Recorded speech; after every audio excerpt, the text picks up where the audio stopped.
and structure, talk to us afterwards, because I sat through a very interesting workshop that he gave to that point. So if you want to elicit emotions, physical feelings from the people that are reading what you write, talk to us. Okay, how is that? That's good enough. All right. So I'm going to go ahead and skip to chapter 4, because chapter 1's a bit dark. Chapter 4, titled 46 and 2, it introduces the secondary protagonist. He was vengeance. He was retaliation. He was the very personification of retribution. He was drunk. The music coursed through Var's body, electrifying his soul, giving back a little of what he had lost. He stomped, shoved, kicked, and punched his way through the great circling mass of aggression as bodies bounced off one another like angered molecules vying for dominance. With the last of the Jamesons he'd smuggled into the auditorium gone, he smashed the bottle on the floor and whipped around. Anyone that stood in his way soon found themselves on the ground. Within 2 measures of a song, Var single-handedly reversed the human hurricane. At the orgasmic moment of the chorus, when the drums and bass intertwined like an epic battle, something went wrong. The discordant sound of a fallen, like a violin being played behind its bridge, forced him to choose between his 2 favorite things: beating the shit out of people while listening to kick-ass music, or killing fallen angels.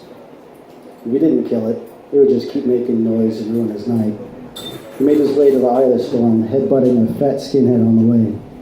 On the hunt now, easily scanning over the writhing bodies, he flowed through the mosh pit like a shark through a school of fish. They swirled and darted in all directions, but never came within 3 feet.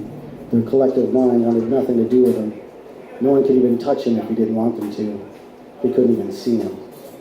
Var was almost clear of the maelstrom when he saw a prick wearing a backwards baseball cap with one of those stupid puffy NFL jackets standing at the edge of the pit with a couple clones on either side. Jock Boy shot a "check this out" look to his friends, watched the action roll by for a second, then sucker punched a skinny white dreadlocked hippie. The jock's friends laughed as people trampled the hippie, but like a true marshal, the little dude got back up and pressed back into the swirling mass. The jock and his friends were a little out of his way. Var couldn't let that shit go. Either have the balls to rampage with the mob or stay the fuck out of it. He let the dick roll and his friends see him when he got close. The jock was about 6 feet tall, but Var towered over him by at least 1.5 feet. Var was an imposing figure. Intricate black tattoos covered half of his shirtless torso, and metal stuck out of nearly every pierceable body part. The jock stared at the massive vein in Var's septum and tried to back away into the press of bodies behind him. Sensing danger, his friends pulled away to either side, abandoning him like true cowards. In a moment of panic, the jock took a swing. Var let the little man connect to show him how weak he really was, then gave him a tiny love tap of his own. Not too hard. He didn't want to kill the guy, just turn his legs into jelly. Var held him up by his shirt, waited for his eyes to focus, and without warning, flung him into the pit. He glared at the jock's friends and jerked his thumb over his shoulder at the mob.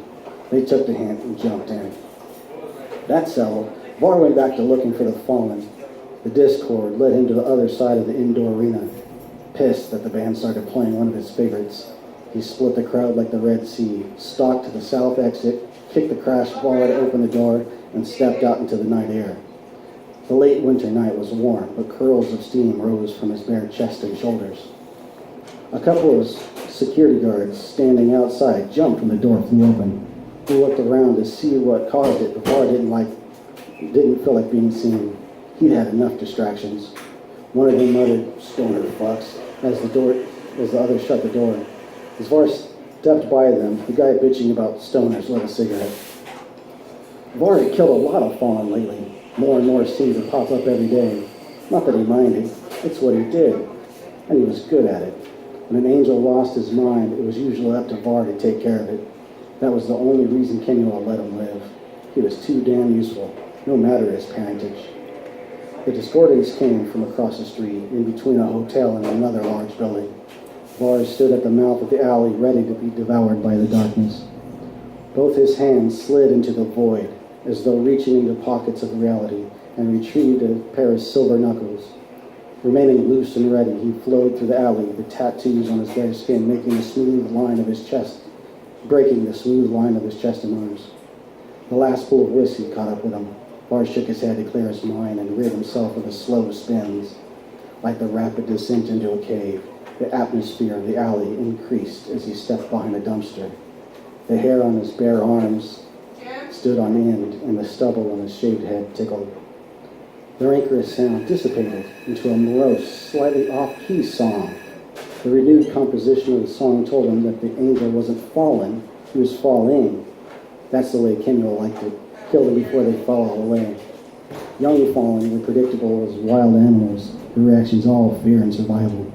Older fallen tended to latch on to some poor, unassuming family, slowly driving them insane, until the next thing you knew, there was a news crew trying to figure out why the mother drove her car full of children into the lake. Falling angels were different. Those that were still on the tortuous descent were like rabid dogs, not yet afraid of their owners. One never knew when the bite would come. Unstable meant dangerous, extremely dangerous. That was what made it fun. With a whispered plea of shuffling feet, a figure stepped into the light. His ragged face peeked from behind lank hair, hanging in dirty, sweaty clumps. "Hello, Var," he said. "Do I know you?"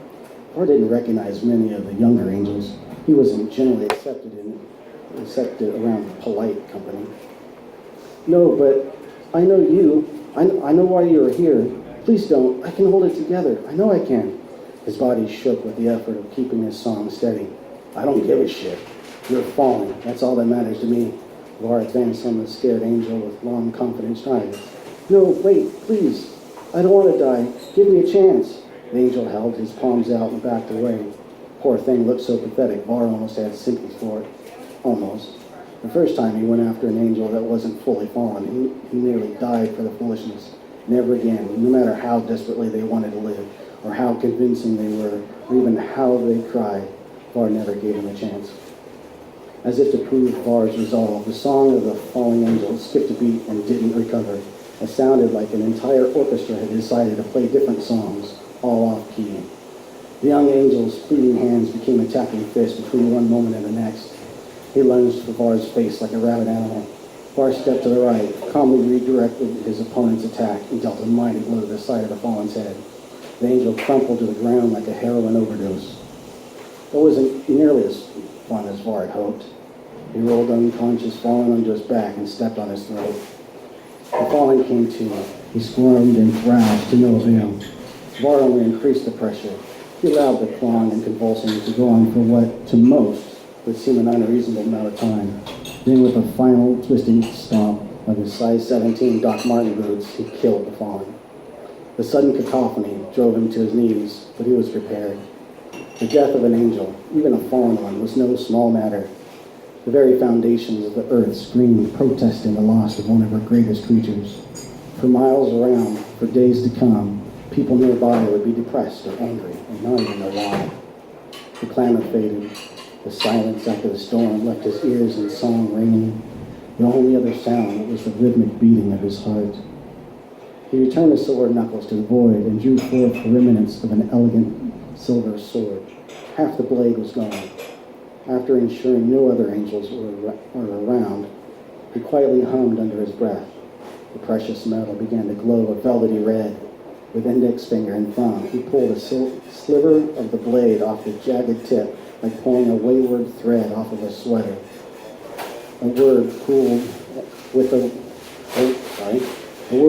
the sword, and he slipped it into its sheath between this world and the next. He pierced the skin of his left ear, near the top where there was room, with the glowing silver thread. He closed it into a tiny circle to be lost in the multitude of piercings that covered his body. The fallen hadn't been much of a challenge, and only deserved a minor reminder. He hefted the carcass with one hand and tossed it into the dumpster on his way back to the auditorium. After the concert, he'd tell Kemuel to send someone in to clean it up. The security guard had finished his cigarette and was getting ready to light a second. Good. Var hadn't missed much, maybe only one song. He felt almost sober, something he hadn't been for hundreds of years. So he reached into the void and pulled out a joint. The smoking guard lit it, and the other opened the no-readmittance door without either one knowing what they were doing. With glazed eyes, Var went back to kicking ass to music.